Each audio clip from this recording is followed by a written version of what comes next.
திருச்சிற்றம்பலம். அண்டசராசரங்களுக்கு எல்லாம் அதிபதியாக விளங்கக்கூடிய முருகப்பெருமானுடைய ஒப்பற்ற கருணையினாலே கமல விநாயகர் சத்சங்கத்திலே திருநெறி கழகம் மிகச் சிறப்பாக நடத்தி வருகின்ற திருமூலர் அருளி செய்த திருமந்திரத்திலே இன்றைய தினம் முதல் தந்திரத்திலே உபதேசம் என்கிற பகுதியிலே மேலும் சில பாடல்களை சிந்திப்பதற்கு திருவருள் கூட்டினார். மூலன் அருள் செய்த 3000 தமிழிலும் இந்த 30 உபதேசம் என்பது தூலப்பொருளுக்கு சூட்சமமாக விளங்குவது என்கிற செய்திகளை நாம் உபதேச பகுதியை துவங்குகின்ற பொழுது நாம் சிந்தித்தோம். உபதேச பகுதியிலே முதல் பாடலுக்கு நாம் பொருள் கொண்டோம். இரண்டாவது பாடலாக களிம்பருத்தான் எங்கள் கண்ணுதல் நந்தி, களிம்பருத்தான் அருட்கண் விழிப்பித்து, களிம்பணுகாத கதிரொளி காட்டி, பளிங்கில் பவளம் பதித்தான் பதியே என்பதுதான் இரண்டாவது பாடல். பதி பசு பாசம் என பகர்மூன்றில் பதியினைப் போல் பசுபாசம் அனாதி, பதியினைச் சென்றணுகா பசுபாசம், பதியணிகில் பசுபாசம் நில்லாவே, வேலில் எழுங்கணல் போல இம்மெய்யனும் கோயில் இருந்து குடிகொண்டான் நந்தி,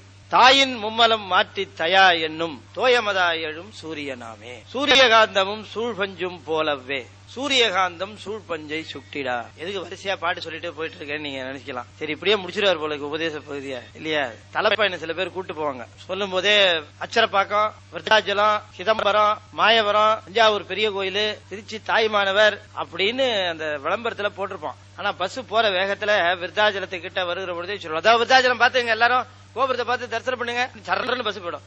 எங்கயா விருத்தகிரீஸ்வரர்னா அடுத்த நீங்க தனியா வரும்போது பாருங்க சார், ஒவ்வொன்னா இறங்கி பார்த்தா வேலைக்கு ஆகுமா அப்படின்றோம். அப்படியே கூட்டிட்டு போய் மலைக்கோட்டையை தூர காட்டி தாய்மானவர் தரிசனம் பண்ணுங்க அப்படின்றோம். அவனுக்கு மேல மலைக்கோட்டையை மேல காட்டும் போது அங்க இருக்கிறது உச்சி பிள்ளையாரு, அதுக்கு கீழே 2 கோபுரம் இருக்கு, அதுதான் தாய்மானவர் மட்டுவாறு குழலின்னு கூட சொல்ல மாட்டான். அந்த மாதிரி தலப்பா எனக்கு அது மாதிரி ஆயிடப்படாதீங்க. எதுக்கு சொல்ல வருகிறேன்னா, இந்த செய்திகள் எல்லாம் தொடர்பு படுத்தி வருகிற செய்திகளாக சொல்லுகிறார். ரொம்ப தெளிவா நாம திருமந்திரத்திலிருந்து தெரிந்து கொள்ள வேண்டியது என்ன அப்படின்னு கேட்டா, இந்த உலகிலே உயிரானது தனக்கென்ற ஒரு வாழ்வை துவங்கி அது நிறைவுறுகிற நாள் வரைக்கும் தன்னுடைய வாழ்வின் நோக்கம், இந்த உலக வாழ்வின் நோக்கம் என்ன என்பதை தெரிந்து கொள்ளாமலேயே வாழ்வு முடிந்து போய் விடுவது. பெரும்பாலானவர்களுடைய வாழ்வு, இந்த உலக வாழ்வு எப்படி முடிந்து போய் விடுகிறது என்று சொன்னால், துவக்கத்திலிருந்து நிறைவு வரைக்கும் எதற்காக இந்த உலகத்திலே நமக்கு ஒரு வாழ்வு அமைந்தது என்கிற அடிப்படை உண்மையை தெரிந்து கொள்ளாமலேயே வாழ்வு முடிஞ்சு போடும். தெரிந்து கொள்ளாமலேயே வாழ்வு முடிஞ்சு போறது ஒண்ணு இருக்கட்டும்,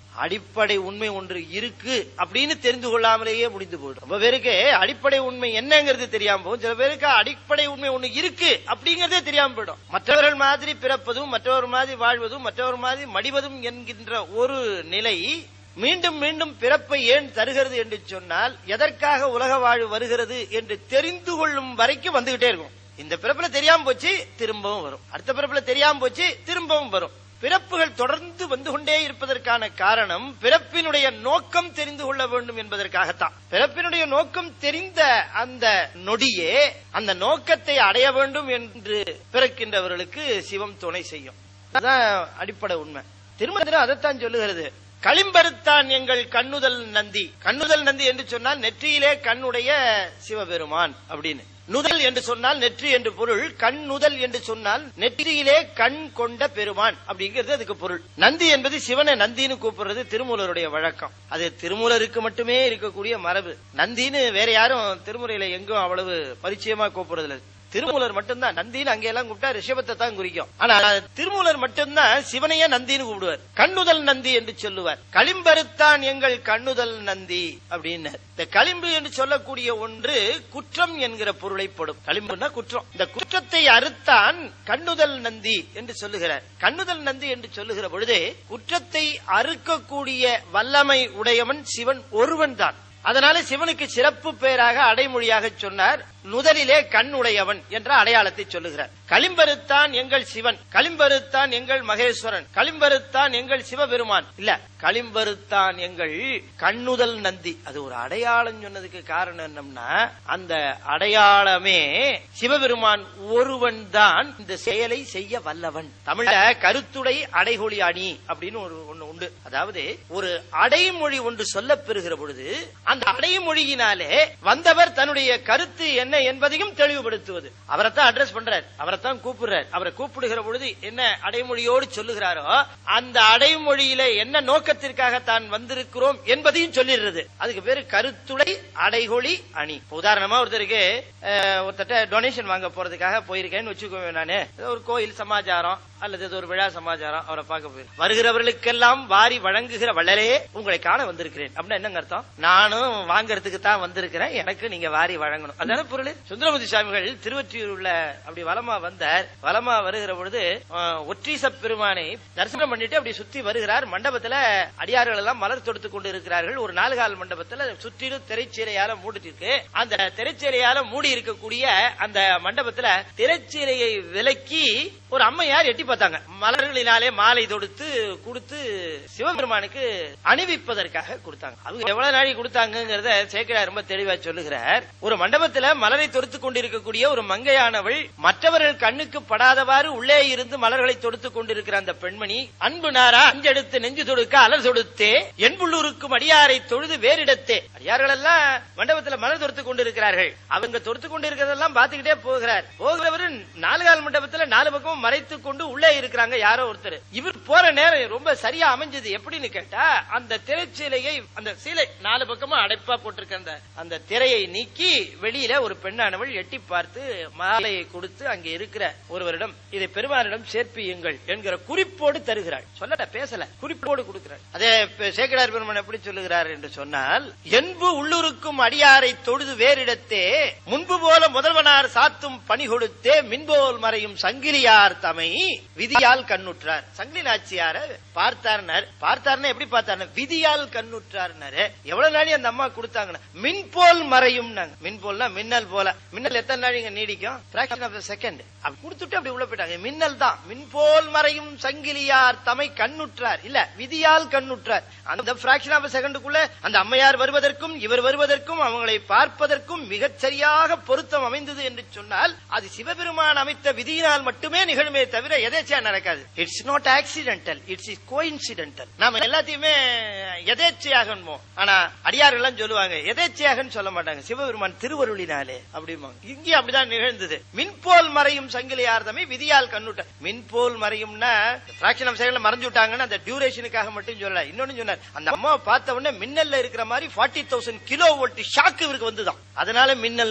உடனே என்ன பண்ண, இந்த அம்மையாரை பார்த்த உடனே இவர் என்னகிறார், இருவரால் இப்பிறவி எய்து வித்தார், ஒருவர் பறவையார் மற்றொருவர் இவரோ என மருண்டார். பாருங்க எப்படி சேக்கிழாருடைய அந்த காயின் ஆஃப் வேர்ட்ஸ், அந்த சொற்களை போடுகிற அழகு இருக்கு. சேக்கிழாரு பார்த்துட்டார். பார்த்த உடனே மனம் சஞ்சலப்படுகிறது, மனசு சலனப்படுகிறது. என்ன இப்படி நம்ம மனசு சலனப்படுகிறது?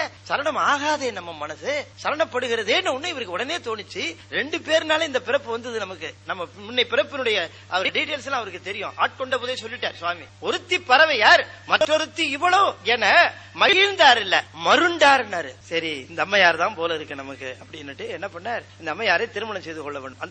இந்த லைஃப் பூர்த்தி ஆகாது, பிறப்பு முடியாது. அதனால நேரா என்ன பண்ணாரு, சிவபெருமான்ட்ட போனார். சிவபெருமான்ட்ட போய் விண்ணப்பம் செய்கிறார். விண்ணப்பம் செய்கிற பொழுது இவர் அவர்கிட்ட போய் எப்படி விண்ணப்பம் செய்கிறாருங்கிறது சேக்கிழார் பாட்டு. பெரிய புராணம் பல இடங்கள்ல கம்பராமாயணத்தை தூக்கி சாப்பிட்டுடும், அப்படியே கபலீகரம் பண்ணிடும். ஆனா சொல்றதுக்கு ஆள் இல்லையே. கவிக்கு கம்பன்னு தான் சொல்லிட்டு தெரியுதாங்க. இந்த மாதிரி ஒரு பாட்டு நீங்க கம்பராமாயணம் முழுக்க தேண்டா கூட கிடைக்காது. இப்படி ஒரு பாட்டு போடுறாருங்க சேக்கிழார். அற்புதமான கற்பனைகள்லாம் உண்டு பெரிய புராணம். சொல்லுக்கு அடங்காத அணி அழகெல்லாம் உண்டு பெரிய புராணம். மிகப்பெரிய காப்பியம். தமிழ் கொஞ்சமா தெரியுது, எனக்கே இவ்வளவு இன்பத்தை தருகிறது அது சொன்னால், தமிழ் முழுமையாக தெரிந்தவர்களுக்கு எவ்வளவு இன்பத்தை அது நல்கும் என்பதற்கு வார்த்தைகளே கிடையாது. போற ஆதிபுரீஸ்வரர், படம்பக்கநாதர், ஒற்றீசர், அவர் உட்கார்ந்துருக்காரு. இவர் வர்றத பார்த்தாரு பாருங்க. இப்பதானே கூப்பிட்டு போனா திரும்ப வரானே, ஏதோ விவகாரம் அப்படின்னு தெரிஞ்சுக்கிட்டார். என்னப்பா சுந்தர, என்ன சமாச்சாரம் அப்படின்னார். இவர் சொல்றாரு பாருங்க. அவரை சொல்றாரு, மங்கை ஒருபால் மகிழ்ந்ததுவும் அன்றி மணி நீள் முடியின் கண் கங்கை தன்னை கரந்தருளும் காதல் உடையே. அவர் எப்படி கூப்பிடுறாரு, இவரை கூப்பிடுறதுலயே தான் எதுக்கு வந்திருக்கோங்கிறத ரொம்ப தெளிவா சொல்லிட்டேன். மங்கை ஒருபால் மகிழ்ந்ததுவும் அன்றி மணி நீள் முடியின் கண் கங்கை தன்னை கரந்தருளும் காதல் உடையே.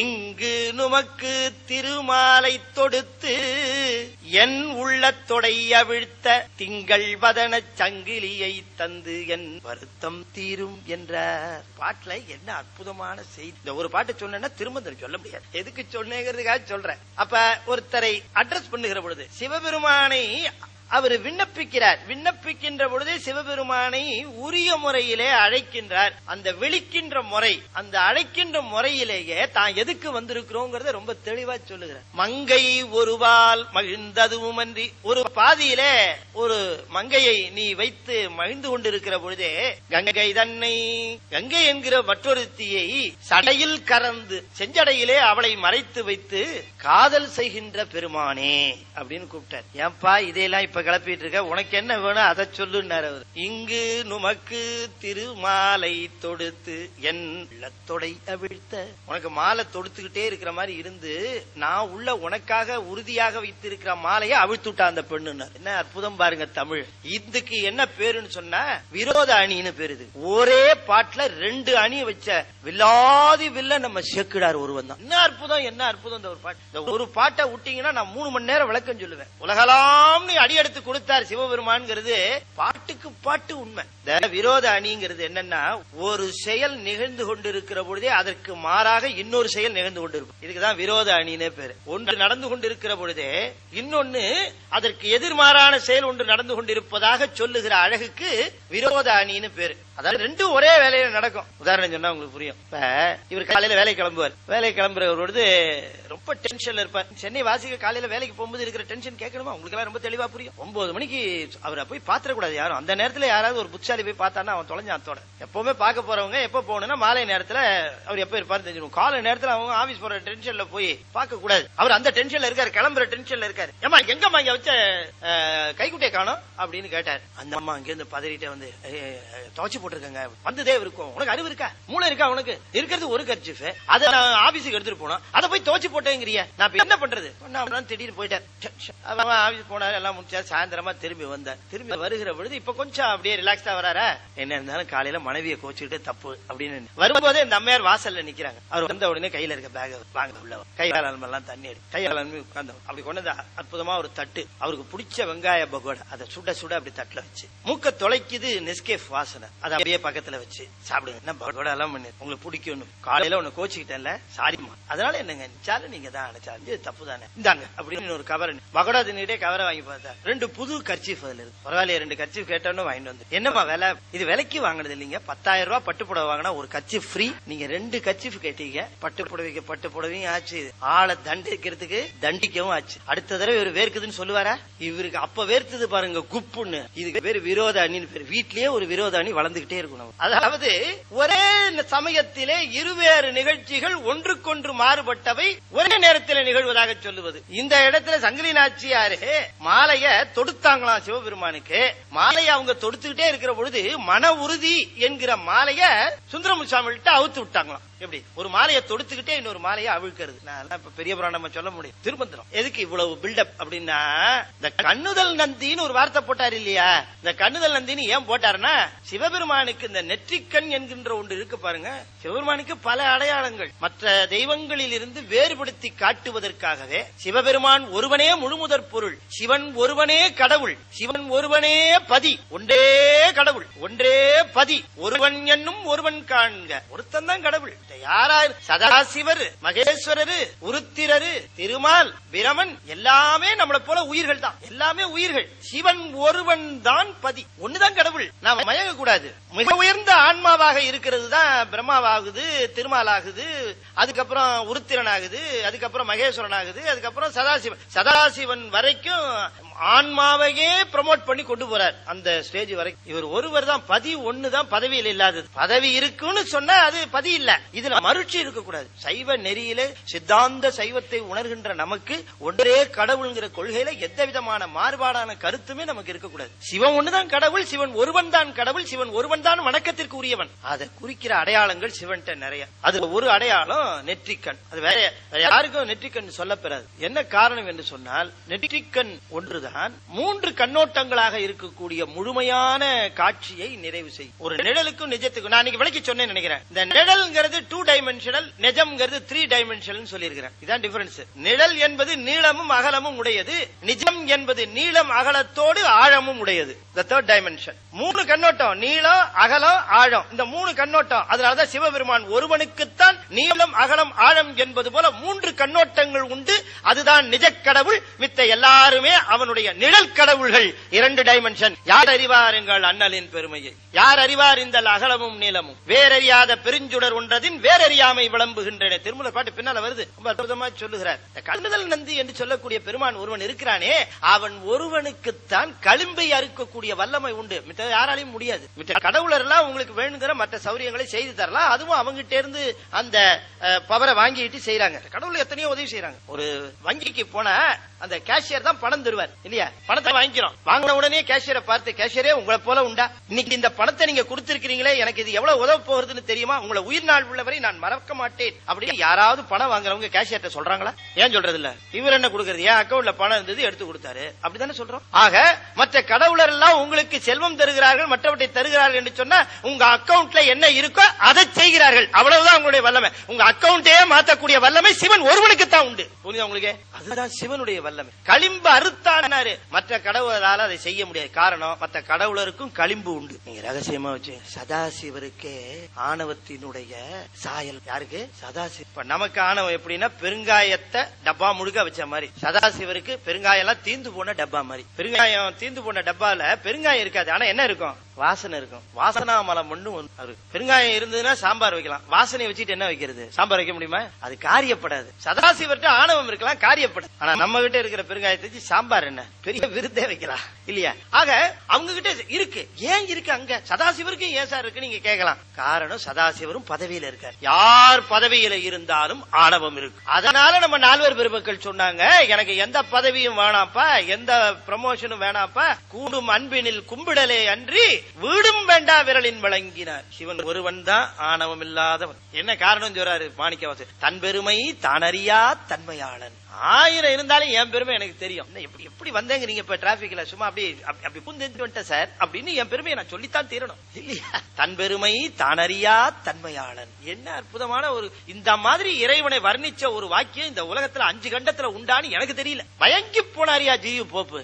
இப்படி கூட கடவுளை சொல்ல முடியுமா? கடவுளை அனுபவிச்சதாவனால மட்டும்தான் கடவுளை பத்தி இப்படி சொல்ல முடியும். அனுபவிக்காம மற்றவர்கள் சொல்லுவதை கேட்டு சொல்லுகிறவனுடைய அனுபவம் இல்லாத வார்த்தைகள் எல்லாம் நம்ம மனசை உருக்காது. எது மனசை உருக்கும் அப்படின்னு சொன்னா, யார் ஒருவன் அனுபவப்பட்டு சொல்லுகிறானோ அந்த சொற்கள் மட்டும்தான் உருக்கும். உமா உட்கார்ந்து 4 புத்தகத்தை படிச்சுட்டு அதுல இருக்கிற சொற்களை எல்லாம் கொண்டு வந்து அப்படியே வந்து ஒரு அலங்காரமாக 4 வார்த்தைகளை பேசுவதனால கேட்பதற்கு மகிழ்வு இருக்குமே தவிர அவைகள் உள்ளத்தை உருக்காது. மணிவாசகருடைய பாட்டு உள்ளத்தை உருக்குதுன்னா என்ன காரணம்னா அனுபவ பிழிவு. அனுபவிச்சார். நான் அடிக்கடி சொல்றது திரும்ப திரும்ப, சிவபெருமான் வழிபடக்கூடிய பொருள் அல்ல, சிவபெருமான் வணங்கப்படக்கூடிய பொருள் அல்ல, சிவபெருமான் அனுபவிக்கப்பட வேண்டிய பொருள். அதை நாம தெளிவா தெரிஞ்சுக்கணும். அவர் அனுபவிக்கணும். அனுபவத்துக்குரிய வழிபாடு வணங்குதல் என்கிறவற்ற எல்லைகளை எல்லாம் கடந்த நிலையிலே வழங்கக்கூடிய பதி அது. இதைத்தான் திருமூலர் தெளிவாக்குகிறார். வழிபாடு வணக்கம் இவைகள் எல்லாம் they maintain a distance between you and Lord Shiva. வழிபாடு செய்கிறேன் வணங்குகிறேன் என்று சொல்லுகிற பொழுதெல்லாம் எனக்கும் இறைவனுக்கும் இடைவெளி உண்டு. இறைவனை அனுபவிக்கிறேன் என்று சொல்லுகிற பொழுது எனக்கும் இறைவனுக்கும் இடைவெளி இல்ல. அனுபவம் நிகழ்கிற பொழுது நான் வேறு அவன் வேறு இல்ல, இருவரும் ஒருவர். அதுதானே அனுபவம். சித்தமலம் அறிவித்து சிவமாக்கி என ஆண்ட அத்தன் எனக்கு அருளியவாறு ஆர் பெறுவார் அச்சோ. களிம்பருத்தான் எங்கள் கண்ணுதல் நந்தி. களிம்பருத்தான் அருள் கண் விழிப்பித்து. களிம்புங்கிறது நான் சொன்னது போல மலம் அழுக்கு. இத அறுத்தான் எங்கள் கண்ணுதல் நந்தி. காரணம், ஒருவனால தான் அறுக்க முடியும். அவன் நெற்றிக்கண் உடையவன். 3 கண்களை உடைய சிவபெருமான் ஒருவனால்தான், ஒரு நிஜக்கடவுளால்தான் இதை செய்ய முடியும். எங்கள் சிவமே நிஜக்கடவுள், அதே இது செய்தது. களிம்பருத்தான் எங்கள் கண்ணுதல் நந்தி. களிம்பருத்தான் அருட்கண் விழிப்பித்து. ரொம்ப முக்கியமானது என்னன்னா, the patient should cooperate with the doctor. எப்பவுமே நோய் நீங்க வேண்டும் என்று சொன்னால் நோயாளி மருத்துவரோடு ஒத்துழைக்க வேண்டும். என்ன நீங்க ஒத்துக்கிறீங்களா இல்லையா? அது சொல்லுகிறார். களிம்பருத்தான் எங்கள் கண்ணுதல் நந்தி, களிம்பருத்தான் அருள் கண் விழிப்பித்து. அதுதான் ஆன்மா கொடுக்கிற கோஆபரேஷன். ஆன்மா வந்து சிவத்தோடு ஒத்துழைத்து நிற்கிற நிலைதான் இந்த அருட்கண் விழித்தல் என்பது. அப்பதான் அவனால களிம்பருக்க முடியும். களிம்பருத்தான் எங்கள் கண்ணுதல் நந்தி என்று சொல்லுகிற பொழுது அருட்கண் விழிப்பித்து களிம்பருத்தான். அருள்கண் விழிப்பித்து என்று சொன்னால் அருட்கண் விழிப்பிக்கிறதுக்கு தான் நம்ம இத்தனை வழிபாடு சொற்பொழிவு கேட்டல் இத்தனையே நிகழ்கிறது. இதெல்லாம் preparations for the major operation. Surgery பண்ணுகிற பொழுது சொல்லுவாங்க the preliminary preparations. அது நிகழணும், அதுக்கப்புறம் தான் ஆபரேஷன். preliminary அது செய்யறதுதான் இப்ப நாம செய்து கொண்டிருக்கிற இதெல்லாம். இதுக்கு எப்ப தயார்னா ஆபரேஷனுக்கு தயாரானவங்களை தான் பிரிலிமினரி பிரிப்பரேஷன்ஸ்க்கு கொண்டு வந்து சப்ஜெக்ட் பண்ணுவாங்க. ஆபரேஷனுக்கே தயாராகாத ஆளு வெளியில சுத்தி தெரிஞ்சுக்கிட்டு இருக்கும். நான் உங்களுக்கு என்ன சொல்றேன்னு புரியும்னு நினைக்கிறேன். அப்ப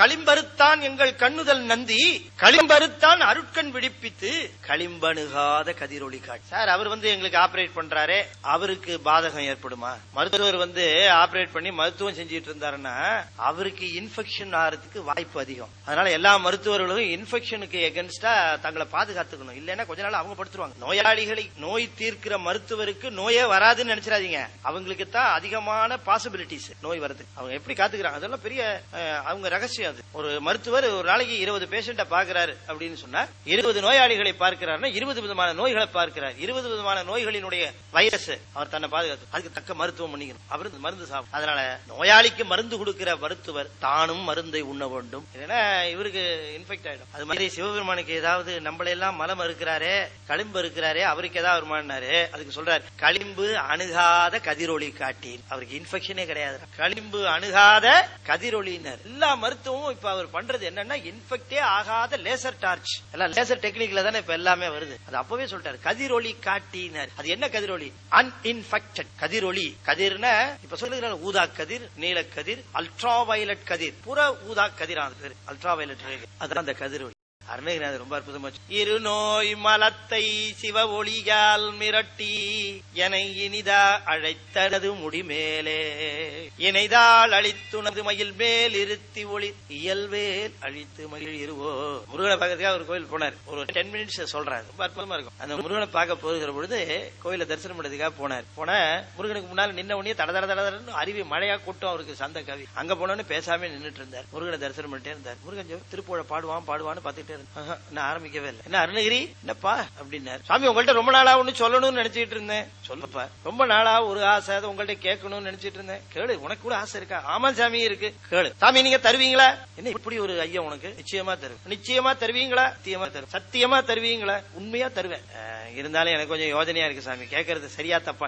என்கிட்ட சரியா தப்பா நான் யோஜனை பண்றேன். நீ வேறு நான் வேற. கேளு. பரவாயில்ல. சரி சாமி கேட்கிறேன். ஆனா நீங்க கோச்சிக்க கூடாது. நான் கோச்சிக்க மாட்டேன். நீ கேளு. கேட்டுருவா சாமி. கேளு. உங்ககிட்ட ரொம்ப நாளா ஒண்ணு கேட்கணும்னு ஆசை. அதை கேட்கலாமா வேணாமா? கேட்டா நீங்க என்ன நினைப்பீங்களோ அப்படின்னு. நீ எதை கேட்டாலும் தரேன். கேளு. சரி கேட்டுறேன். ரொம்ப நாளா என் மனசுல இருக்கிற ஆசைய இன்னைக்கு தான் உங்கள்கிட்ட கேட்கணும். நான் கேட்டுறேன். கேளு சாமி. உங்ககிட்ட அதை கேட்டு பெற. சாமி கேட்கலாமா? தப்பா ஒண்ணு நினைக்க. என்ன அருணகிரி உனக்கு இப்படி ஒரு ஐயம்? நான் தப்பாவா நினைப்பேன்? கேளு அப்படின்னு. சரி நீ தைரியம் கொடுக்கறதுனால கேட்கிற முருகா. என்ன தவற நினைக்க. நீ கேட்க சொல்லிதான் நான் கேட்கிறேன். கேளு முருகா. எனக்கு ரொம்ப நாளா ஒரு ஆசை முருகா. வேற ஒண்ணு இல்ல. என்ன அப்படின்னா நீ வரல மயில். அந்த மயில் மேல நானும் ஏறி உட்காரணும்னு ஆசை. மயில் மேல நானும் ஏறி உட்காரணும். இவ்வளவுதானா? நீ பீடிகை போட்டவன எதையோ கேட்க போறேன்னு நினைச்சேன் நானு. இவ்வளவுதானே? சரி வா அப்படின்னாரு. முருகா மயில் மேல ஏறிக்கிட்டுமா? வா நீ அப்படின்னார். இவர் வருகிற கிளம்பின தயங்கி நின்னார். என்ன அருணகிரி ஏன் தயக்கம்? வா அப்படின்னாரு. இல்ல முருகா அந்த பக்கம் பாரு. உங்ககிட்ட வர விடாம ஒண்ணு மிரட்டிக்கிட்டு. உங்ககிட்ட வர விடாம ஒண்ணு மிரட்டிக்கிட்டு. என்ன மிரட்டுது? நம்ம சில வீடுகள்ல போனோம்னா அவர் வர சொல்லிருப்பாரு. சரி அவர் வீட்டுக்கு போலான்ட்டு போனா பெரிய கேட் இருக்கும். சரி கேட்டுக்குள்ள வெளியில எழுதி இருக்கும். என்ன எழுதிருக்கும்? நாய்கள் ஜாக்கிரதை அப்படி எழுதிருக்கும். நாய்கள் ஜாக்கிரதைன்னு எழுதிருக்கும். உள்ள இருக்கிறது என்னவோ ஒரு நாய் தான். ஆனா இவரே பண்மையில போட்டு வச்சிருக்கிறார். எதுக்கும் ஜாக்கிரதையா இரு, 2 காலையும் உண்டு எங்க வீட்டுலன்னு அவருக்கு அறிவிக்கிற மாதிரி நாய்கள் ஜாக்கிரதைன்னு ப்ளூரல்ல எழுதிருப்பாரு. இவர் ஒண்ணு இங்க இருந்து சார் அப்படின்னு ஒரு குரல் கொடுப்பார். இவர் சார்ன உடனே முதல்ல ஆன்சர் பண்றது எது தெரியுமா? அதுதான் அங்க இருந்து குறைக்கும். குறைச்ச உடனே இவர் இப்படி நின்றுடுவார். அப்புறமா இந்த நாய் விடாம ஓயாம குறைக்கிறது கேட்டு வீட்டுக்கு யாருது அப்படின்ட்டு உள்ள வருவார். வந்த உடனே கேட்டுக்கு இந்த பக்கமா சார் நான் தான். வாங்க சார் வாங்க வாங்க வாங்க வாங்க உள்ள வாங்க சார். கேட்ட திறந்து உள்ள வாங்க. திறந்தா இருக்குது. இல்ல சார் அந்த நாய் நீங்க ஒண்ணும் பயப்படாதீங்க வாங்க. நீங்க இல்ல சார் நாய் பயமா இருக்கு சார். அது நேத்து தான் சார் வாங்கினேன். அது என்ன பண்ணுதுன்னு பாக்கணும். வாங்க வாங்க. இவர் நேத்து தான் வாங்கினாரா? அது என்ன சார்? என்ன சார் இது? கொஞ்சம் டாமி அப்படின்னு இவரு டாமின்னு அது அப்படியே போயும். அந்த பேரை ரொம்ப சுருக்காம அழகா கூப்பிடுவார். புள்ளையோட பேரை மட்டும் விக்னேஷ் விக்கி விக்கிம்பாரு. நாயோட பேரை டாமி அப்படின்னு ரொம்ப அழகா கூப்பிடுவார். அது போய் உட்கார்ந்து அப்படியே பதிங்கும். அவர் சொல்றார் முருகா நான் உன்னை கூப்பிடுறேன். நீ அன்பா தான் கூப்பிடுற, ஆசையா கூப்பிடுற. நானும் வரலான்னு பார்த்தா என்னுடைய ஆணவ மலம் இருக்கு. அது உங்ககிட்ட வர விடாம என்ன மிரட்டிட்டு இருக்கு. அது என்னன்னு கொஞ்சம் கவனி அப்படி. முருக பெருமாள் அப்படி பார்த்தாராம். பார்த்த கையில ஒரு லேசர் டார்ச் வச்சிருந்தாராம். அந்த லேசர் டார்ச் டார்ச்சை காட்டாராம். காட்டின உடனே இந்த ஆணவ மலம் ஒடுங்கி போய் மறைஞ்சிருச்சான். இப்ப வரலாம் இல்லையா? அப்புறம் வந்தாராம். ரொம்ப அற்புதமா சொல்றாரு. இரு நோய் மலத்தை சிவ ஒளியால் மிரட்டி. சிவ ஒளிங்கிறார். அந்த லேசர் டார்ச்சுக்கு என்ன பேரு? சிவ ஒளியாம். சிவ ஒளியால் மிரட்டி என்னை இனிதா அழைத்து, என்னை இனிமையா அழைத்து, நல்ல இனிமையா கூப்பிடணும், அப்பதான் நான் வருவேன் இல்லையா? யாரையுமே இனிமையா, சில பேர் கல்யாணத்துக்கு பத்திரிகை வைக்கும் போது, சார் நீங்க அவசியம் வந்துடணும் சார், நீங்க நிச்சயமா வந்துடணும், நீங்க வராம என் பையன் தாலியே கட்ட மாட்டான். ஆமா, நீங்க வந்து ஆசீர்வாதம் பண்ணி நீங்க நல்லா கவனிக்கணும். இவ்வளவு தூரம் கூப்பிட்டு மெனக்கட்டு கூப்பிடுவான். இவன் கூப்பிட்டானே நம்பி அங்க போனா வான்னு கூப்பிட கூட ஆள் இருக்காது. அவன் சுத்தி சுத்தி பிஸியா அலைஞ்சிட்டு வாங்க வாங்க எங்க சொல்றதுக்கு நேரம். சரி, இவரா தேடி போய் உள்ள போய் ஒரு சேரை பார்த்து, காலியா இருக்கிற சேரை பார்த்து உட்கார்ந்து, கல்யாணம் முடிஞ்சவன ஒரு மரியாதையாவது சாப்பாடு கிடைக்குமா? அவ்வளவுதான். கேட்டுக்கிட்ட 2 பேர் நிப்பா அந்த பந்தி உள்ள விடுறது. நீ பொண்ணு வீட்டுக்காரனா பார்த்து அனுப்புமா, இவன் மாப்பிள்ளை வீட்டுக்காரனா பார்த்து நீ அனுப்புன்னு. இவங்க 2 பேருக்கும் தெரிஞ்ச ஆளு தான் உள்ள போக முடியும். அதனால இவனுக்கு முகம் காட்டணும்னு கும்பல்ல இருந்து மூஞ்ச காட்டுவான். எக்கி கம்பி கட்டிட்ட போட்டு நிறுத்தி சாப்பாடு இப்படி சாப்பிட்டு வந்து தொலைக்க வேண்டியது. இவன் வருந்தி கூப்பிட்டானேன்னு போய் கடைசியில இப்படி இருக்கும் நிலைமை. அருணகிரிநாதர் சொல்றாரு, இந்த பாரு, நான் ஏதோ கேட்டேன், நீ கூப்பிட்டேன்னா வந்துட மாட்டேன், என்னை இனிமையா கூப்பிடணும், அப்பதான் நான் வருவேன் அப்படி இருக்கிறாரு. கண்டிஷன் போடுறாரு. என்னை இனிதா அழைத்தனது வாப்பா வா அப்படின்னாரு. கிட்ட வந்து நின்னார். நின்ன வா மேல வா அப்படின்னாரு. என்ன மேல வாங்குற? இந்த மயில் இவ்வளவு உயரமா இருக்கு, அதுக்கு மேல நீ உட்கார்ந்து இருக்கிற, இந்த மயில் மேல நான் எப்படி ஏறுறது? இது திண்ணிய மயில், மிகவும் ரொம்ப உயரமா இருக்கு, ரொம்ப உயரமா இருக்கிற இந்த மயில் மேல நான் எப்படி ஏறுறது அப்படின்னாரு. ஓஹோ, ஏற இப்ப என்ன பண்ணுங்கிறேன், நான் மேல ஏறி வரணும்னா ஒரு 2 காலையும் கூடு, இந்த காலை புடிச்சுக்கிட்டே நான் மேல ஏறேன். திருவடியை பிடிக்கிறதுக்கு வழி கேட்டாரு பாருங்க. இணைத்தால் அழித்துனது மயில் மேல் இருத்தி. 2 காலையும் கொடுத்தாராம். அதை பிடிச்சிட்டு ஒரே ஜம்ப் மயில் மேல உட்காந்துட்டாராம். டக்குன்னு உட்கார்ந்தா ரியர் சீட்டா கொடுத்தாரு, ஃப்ரண்ட் சீட்டு முன்னால உட்கார வச்சுட்டாராம். அருணகிரிநாதர் முன்னால உட்கார்ந்திருக்காரு, இவர் பின்னால உட்கார்ந்து. அற்புதமான திருப்புகள், வீட்டுக்கு போய் படிச்சு பாருங்க. இருநோய் மலத்தைன்னு துவங்க வந்து சிவ ஒளி. அது லேசர் டார்ச் சொல்றாரு, களிம்படுகாத கதிரொளி, களிம்பு அணுகாத கதிரொளி அப்படின்னு. அப்ப இந்த களிம்பு ஆன்மாவுக்குத்தான் படிக்குமே தவிர இது சிவத்தை சென்று சார. களிம்பு அணுகாத கதிரொளி காட்டி பளிங்கில் பவளம் பதித்தான் பதியே. பளிங்கில் பவளம் பதித்தான் பதியே. அற்புதமான வாக்கு. அப்ப ஆன்மா என்ன ஆகுது? அப்பழுக்கற்ற பளிங்கு போல ஆகிவிடுகிறது. அப்ப ஆன்மா சார்ந்ததன் வண்ணமாக திகழ்கின்ற ஒன்று. எதை சார்கிறதோ அதன் வண்ணமாக ஆகும். இது வரைக்கும் நீல கல்லு பதிஞ்சதினாலே பளிங்கு முழுவதும் நீல நிறம் பரவி அது இருள்மயமானது போல தெரிந்து கொண்டிருந்தது. இப்ப நீலக்கல்லை எடுத்து விட்டுட்டு அங்க சிவந்த பவளக்கல்லு வச்ச உடனேயே பளிங்கு முழுவதும் பவளமா போயிருச்சு. நானும் சிவமாகி போனேன் அப்படிங்கிறது. பாசத்தை சார்ந்த பொழுது பாசத்தின் வண்ணமாகவும், சிவத்தை சார்கின்ற பொழுது சிவத்தின் வண்ணமாக ஆவது பளிங்கினுடைய இயல்பு. இதுவரைக்கும் பாசம் என்கிற இருள் மணியை, நீலமணியை சார்ந்து இருளாக இருந்த நான் இருள் நீங்கி பளிங்கில் பவளம் பதிய நான் சிவமாக ஆனேன். அப்ப பளிங்கு முழுவதும் சிவந்த நிறமாக ஆயிரது போல யாமும் சிவமானோம் அப்படின்னு தன்னுடைய அனுபவத்தை சொல்லுகிறார். களிம்பருத்தான் எங்கள் கண்ணுதல் நந்தி, களிம்பருத்தான் அருட்கண் விழிப்பித்து, களிம்படுகாத கதிரொளி காட்டி பளிங்கில் பவளம் பதித்தான் பதியே. பதி பசு பாசம் என பகர் முன்றில். சரி, அப்ப சிவத்தையும் பாசத்தையும் இறைவன் படைத்தாரா, இல்லது பசுவும் பாசமும் நடுவுல தோன்றுச்சா? அதனுடைய விவரம் என்ன அப்படின்னு கேட்கறதுக்கு பதில் சொல்லுகிறார். பதி பசு பாசம் என பகர் மூன்றில். அப்ப 3 இருக்கு. சித்தாந்தம் 3 பொருளுடையது. சைவ சித்தாந்தத்துல அடிப்படை பொருள் எத்தனை? 3 பொருள். இதெல்லாம் சைவத்தினுடைய சாரம். என்ன சார் சைவம் சொல்றீங்களா, நீங்க சைவ சமயம்ங்கிறீங்களா, என்ன சார் அது அப்படின்னு கேட்டா, நாம அதுல அந்த எசன்ஸ் ஜஸ்ட் சொல்றதுக்கு நமக்கு தெரியணும். சைவ சமயம்னா வேற ஒண்ணும் இல்ல சார். சைவ சமயம்னா சிவம் தான் முழுமுதற் பொருள், சிவம் ஒருவன் தான் கடவுள், சிவன் ஒருவனே பதி. இதுதான் சார் சைவ சமயம். சைவ சமயத்துல மொத்தம் 3 பொருள் இருக்கு சார். அது ஒண்ணு பதி, இன்னொன்னு பசு, இன்னொன்னு பாசம் சார். 3 பொருள் தான் சார். 3 தவிர்த்து வேற எதுவும் கிடையாது. வேற எதுவும் கிடையாது. எத்தனையோ பொருள் இருக்கு சார். எத்தனை பொருள் இருந்தாலும் இந்த 3க்குள்ள அடக்கிடலாம் சார். நீங்க எதை வேணா சொல்லுங்க, நான் அடக்கிறேன். சரி, இந்த மேஜர் இது பாசம் சார். நீங்க என்ன சொல்றீங்களா, என் உடம்ப சொல்றீங்களா? ஓஹோ, அது வேற இருக்கா. சரி, உங்க உடம்பு பாசம், அப்ப உயிர் அது பசு. ஓஹோ, எதை எடுத்தாலும் இந்த 3 பொருள்ல அடக்கிடலாம் சார். அறிவுங்கிற சமாச்சாரம் இதுல வருது சார். எப்படி? பாசம் இருக்கு பாருங்க, அது அறிவித்தாலும் அறியாதது. பாசம் என்ன?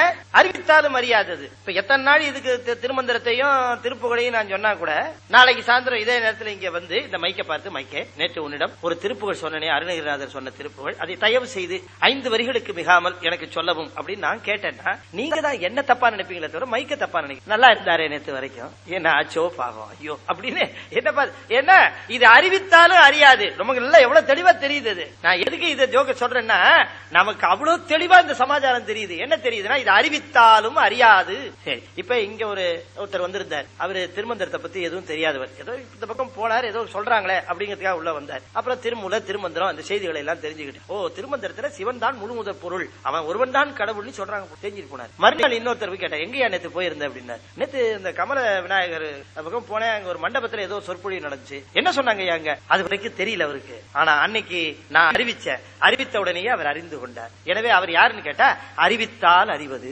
இது அறிவித்தாலும் அறியாது, ஆனால் அவர் அறிவித்தால் அறிவார். இப்ப நாமெல்லாம் அறிவித்தால் அறிவோம். இதுவரைக்கும் இந்த உலகத்துல எதுவோ பொருள் என்று நினைத்துக் கொண்டிருந்தோம். இப்பதான் நமக்கு தெரியுது அதெல்லாம் பொருள் அல்ல, சிவம் மட்டுமே பொருள், சிவம் மட்டுமே பொருள் அப்படின்னு தெரிஞ்சுக்கிட்டோம்ல.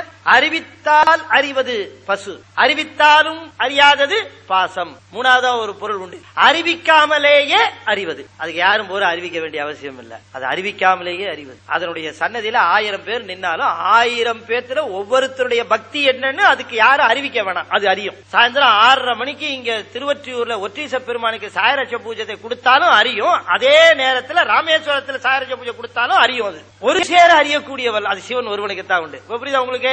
அப்ப அறிவித்தாலும் அறியாது, அறிவித்தால் அறிவது, அறிவிக்காமலேயே அறிவது. அறிவிக்காமலேயே அறிவது பதி, அறிவித்தால் அறிவது பசு, அறிவித்தாலும் அறியாதது பாசம். இது 3 தான் இந்த உலகத்துல எல்லா பொருளும். இதை விட யாருங்க சொல்லுவாங்க? கேட்டவன வியந்து போனார் விவேகானந்தர். அடாடாடா, என்ன அற்புதமான தத்துவம், எனக்கு தெரியாம போச்சேன்னு. வேதாந்தியவது சைவ சித்தாந்தத்தினுடைய அடிப்படை உண்மைகளை சென்னைக்கு வந்திருந்த பொழுது அவர் அறிய நேர்ந்தது. என் வாழ்க்கையில ரொம்ப லேட்டா தெரிஞ்சுக்கிட்டேன். இதை இன்னும் கொஞ்சம் முன்னால தெரிஞ்சிருந்தா இதை கொஞ்சம் ஆய்வு செய்திருப்பேன். இவ்வளவு ஷார்ட்டா எப்படிங்க சொல்ல முடியும்? அதை சொல்லுகிறார். பதி பசு பாசம் என பகர் மூன்றில் பதியினை போல் பசு பாசம் அனாதி. பதியினை போல் பசு பாசம் அனாதினா, பதிக்கு எப்படி ஆரம்பமும் நிறைவும் இல்லையோ அதுபோல பசுவுக்கும் பாசத்துக்கும் ஆரம்பமும் நிறைவும் கிடையாது, அனாதி. என்று நீ அன்று நான் உன் அடிமை அல்லவோ. யார் சொல்ற? தாய்மானவர் சொல்ற. என்று நீ என்னைக்கு நீ இருக்கிறியோ அன்னைக்கே நானும் இருக்கிறேன். என்னையில இருந்து நீ இருக்கியோ அன்னையில இருந்து நானும் இருக்கிறேன். என்னையில இருந்து நான் இருக்கிறனோ அன்னையில இருந்து என்ன பிடிச்ச பீடையும் இருக்கு. இது எப்ப தீரும் ஜாமின்னு கேக்குற. என்று நீ அன்று நான் உன் அடிமை அல்லவோ. என்னைக்குமே ஆன்மா சிவத்துக்கு அடிமை. ஏன் அடிமைன்னா, அதுதான் அருள் செய்து. மீளா அடிமை உமக்கே ஆளாய் பிறரை வேண்டாதே. மூளாத்தி போல் உள்ளே கனன்று முகத்தால் மிகவாடி ஆளாயிருக்கும் அடியார் தங்கள் அல்லல் சொன்னக்கால் வாழாங்கிருப்பீர் திருவாரூரில் வாழ்ந்து போதீரே. அற்புதமான பாட்டு. மீளா அடிமை, மீளாத அடிமை. இது கேவல நிலையிலும் அடிமை, சகல நிலையிலும் அடிமை. முக்தி நிலை என்று சொல்லக்கூடிய மலம் நீங்கிய பிறகு ஆன்மாவுக்கு சுதந்திரம் வந்து விட்டதுன்னு தப்பா நினைச்சிடக்கூடாது.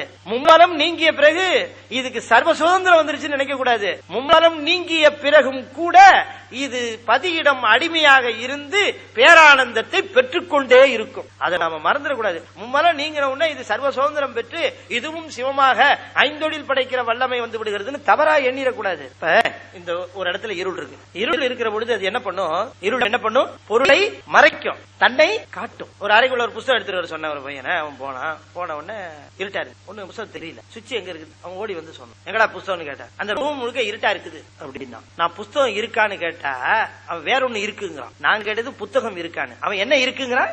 இருட்டா இருக்கு, இருட்டு இருக்குங்கிறான். அப்ப இருட்டு புத்தகத்தை மறைத்தது, தன்னை காட்டி கொண்டிருந்தது, அதனால இருட்டு இருக்குன்னா. அப்ப இருள் பொருளையும் மறைக்கும், தன்னை காட்டும். ஆணவம்ங்கிற இருள் பொருளையும் மறைக்கும், தன்னையும் மறைக்கும். அது இருக்கிறதே தெரியாது. அதனாலதானே கேட்கறான், எங்க சார் ஆணவம் இருக்கு, சும்மா புருடா விட்டுட்டு இருக்கீங்க. ஏன்னா அது தன்னையும் மறைக்கும், பொருளையும் மறைக்கும். பொருளை மறைக்கும்னா யாரு உண்மையான உறவு, யாரு பொய்யான உறவு, எது உண்மையான வாழ்க்கை, எது நிலையான வாழ்க்கை, எது நிலைத்திருக்கும், இதெல்லாம் தெரியலையே. இதெல்லாம் மறைச்சிட்டு இருக்கு. நம்ம நினைக்கிறோமா? கண்டினியூட்டி விட்டு போச்சு. என்ன சொல்லிட்டு இருந்தேன்? அது இப்ப என்னுடைய அறிவையும் மறைச்சிருச்சு. தெரியல பாத்தீங்களா எங்க விட்டு போச்சுன்னு. அது எப்படி? அது இது நம்ம சகலருக்கு இருக்கக்கூடிய இயல்பு. நினைச்சுக்கிட்டே வருவோம், டக்குன்னு எங்கேயாவது போகும், அவ்வளவுதான். அது மறைச்சிடும். தெரிந்த விஷயம் தானே, ஏன் தெரிய மாட்டேங்குது சார்? அவர் பேர் தானே கேக்குறீங்க. இருங்க சார் ஒரு நிமிஷம் இருங்க, இந்த ஒரு நிமிஷம் சொல்றேன் இருங்க அப்படிமா.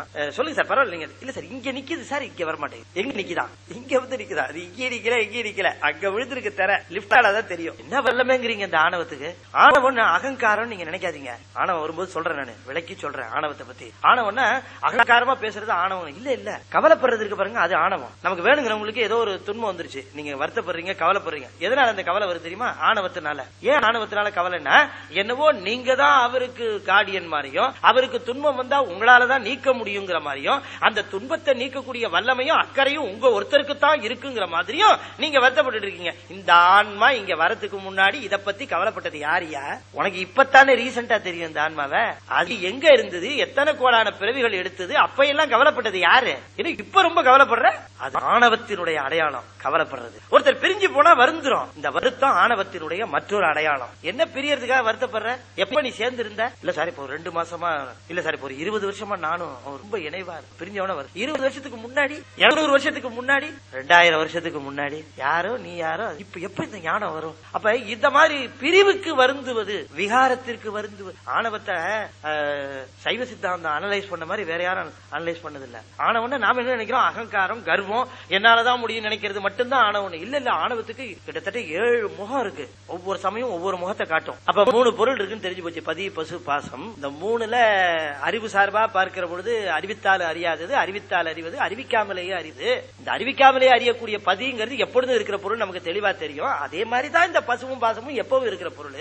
ஆனாலும் கூட இந்த பதியிடம் போய் இந்த பசு சேராது. அது முழு இன்ப பொருள் தான், இது சேராது. ஏன் சேர மாட்டேங்குதுன்னா, அந்த நடுவுல ஒரு பொருள் இருக்கு, அது தடுத்துக்கிட்டே இருக்கு. பதியினை சென்று அணுகா பசு, காரணம் பாசம். அது இன்பம் கொடுக்கறதுக்கு தயாரா இருக்கு, இது இன்பத்தை தேடி அலைஞ்சுகிட்டே இருக்கு. கொடுக்கறதுக்கு ஒருத்தர் தயாரு, வாங்கறதுக்கு ஒருத்தர் தயாரு, ஆனாலும் இன்ப பரிமாற்றம் நிகழல. காரணம் நடுவுல ஒரு கற்றை, துணியில போட்ட கற்றைனா அயன் கற்றை, இரும்பு திரை, வலிமை மிக்க திரை. ரொம்ப பேர் அந்த திரை காப்பால ஒண்ணு இல்லன்னு நினைச்சிட்டு இருக்கான். இந்த திரையை பார்த்தே சொல்லுகிறான் கடவுள் என்பது இல்லை. அவன் சொல்றதெல்லாம் இந்த இரும்பு திரைக்கு இந்த பக்கமா இருந்து, அதனால அவன் சொல்றதுல நியாயம் இருக்கு சார்னு சில பேரும் சொல்றாங்க. ஏன்னா அவங்களும் இந்த திரைக்கு அப்புறம் தான் இருந்துகிட்டு இருக்காங்க. அது அவ்வளவு பெரிய திரை. அது பதியினை சென்று அணுகா பசு, காரணம் பாசம். அது அப்படி பிரிக்கணும். பதியினை சென்றணுகா பசுபாசம் அப்படிங்கறத, பதியினை சென்றணுகா பசு, the reason being பாஸ். அப்ப என்னதான் வடி? பதி அணுகில் இதுதான் போய் சேராது பசு, ஆனா பதி வரலாம். பதி அணுகில் பசுவினுடைய பாசம் நில்லாவேனர். பதி அணுகில் பசு இது போகாது. இப்ப நாம என்ன நினைச்சிட்டு இருக்கிறோம்? இங்க இருந்து ஒருத்தர் சைதாப்பேட்டில வந்திருப்பாரு, ஒருத்தர் திருவான்மையில இருந்து வந்திருப்பாரு, ஒருத்தர் டி நகர்ல இருந்து வந்திருப்பார். உதாரணத்துக்கு சொல்றேன், எங்க ஐநாவரத்துல இருந்து ஒருத்தர் வந்திருப்பார். அவர் சொல்வார், இன்னைக்கு ஐநாவரத்துல இருந்து நான் வந்தேன், இன்னைக்கு நான் சைதாப்பேட்டையில இருந்து வந்தேன், நான் செங்கல்பட்டுக்கு போறேன்னு வச்சுக்கோங்களேன். எங்க வீட்டு பையன் சின்ன பையனா இருக்கும்போது அவனை கூட்டு போனேன். நாங்க 2 பேரும் பஸ்ல உட்காந்துட்டு போயிருந்தோம். என் பையன் பாரதி. அவங்க போகும்போதே செங்கல்பட்டுக்கு முன்னாடியே மரமலை நகர் வரும்போதே கேட்டா, செங்கல்பட்டு வந்துருச்சாப்பா அப்படின்னா. இன்னும் வரலடா அப்படின்னு. மரமலை நகர் தாண்டி சிங்கப்பெருமா கோயில் வந்தது. அப்ப செங்கல்பட்டு வந்துருச்சானா? இன்னும் வரலடா அப்படின்னு. பரனூர் வந்தது அடுத்தது. இதான் செங்கல்பட்டானா? இன்னும் வரலடா அப்படின்னு. செங்கல்பட்டு வந்து, செங்கல்பட்டு வந்துருச்சாப்பாண்ணா? வந்துருச்சு அப்படின்னு சொன்னா, ஏப்பா நான் தான் வரலையான்னு கேட்டேன், நீயும் வரலன்னுட்டு வந்துச்சுங்கிறிய. செங்கல்பட்டு எங்க இருந்துப்பா வரும்? அது அங்கே தானே இருக்கும், நாம தானே செங்கல்பட்டுக்கு வந்திருக்கோம். இவ்வளவு நாள் கேட்டுட்டு வந்துட்டு அதுவா வந்தது, நாமெல்லாம் வந்தோம், அது வந்ததுங்கிறீங்களே. நான் கோயிலுக்கு போனேன், நான் சாமியை பார்த்தேன். இல்லீங்க, தப்புங்க. அவன் கூப்பிட்டா நீங்க எல்லாம் வந்தீங்க, அவன் தான் அணுகி இருக்கான் உங்களை. பதி அணுகி இருக்கு. இப்ப நம்மள நாம நினைச்சிட்டு இருக்கோம் பதிய போய் அணுகி இருக்கிறோம் இல்லீங்களா? நாம சிவனை வந்து சேர்ந்திருக்கிறோம், சிவன் கோயிலுக்கு வந்திருக்கிறோம், சிவனை வழிபடுகிறோம். நான் சிவனை தேடி வந்திருக்கிறேன் நாம எண்ணுகிறோம். தப்பு.